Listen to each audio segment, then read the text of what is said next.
मै एकदम super fast बनाउन सकिन्छ। त्यसको लागि 4 वटा सिक्रेट सेटिङहरू गर्नुपर्ने हुन्छ।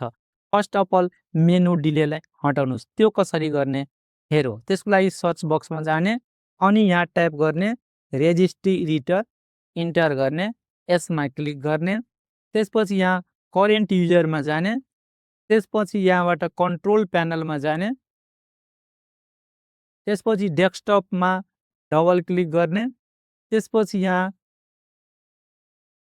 मेनु सोमा डबल क्लिक गर्ने, यहाँ 400 लाई गरेर ओके गरिदिनुस्, क्लोज गर्नुस्।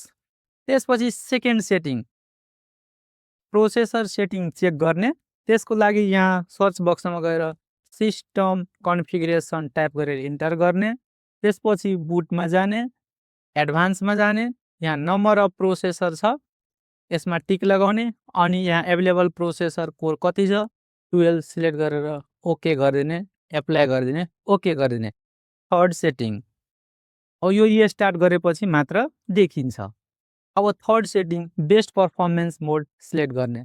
त्यसको लागि यहाँ सर्च बक्समा जाने, यहाँ सेटिङमा क्लिक गर्ने, सेटिङ टाइप लेखेर इन्टर गर्ने, त्यसपछि सिस्टममा जाने, पावरमा जाने, त्यसपछि पावर मोडमा यहाँ ब्यालेन्स छ यहाँबाट सिलेक्ट गर्ने, बेस्ट परफर्मेन्स अनि यसलाई क्लोज गरिदिने।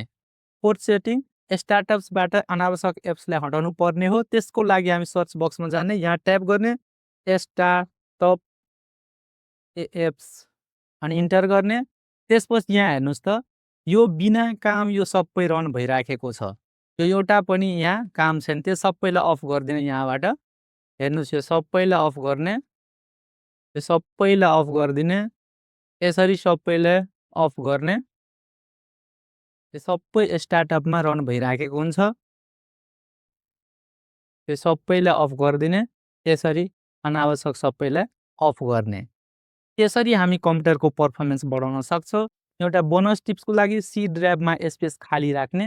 यसरी यतिवटा सेटिङ गरिसकेपछि पक्कै पनि कम्प्युटरको स्पिड एकदमै बढ्छ। तपाईहरुले यो भिडियो मन पर्यो भने लाइक, शेयर, कमेन्ट गर्न नबिर्सनु।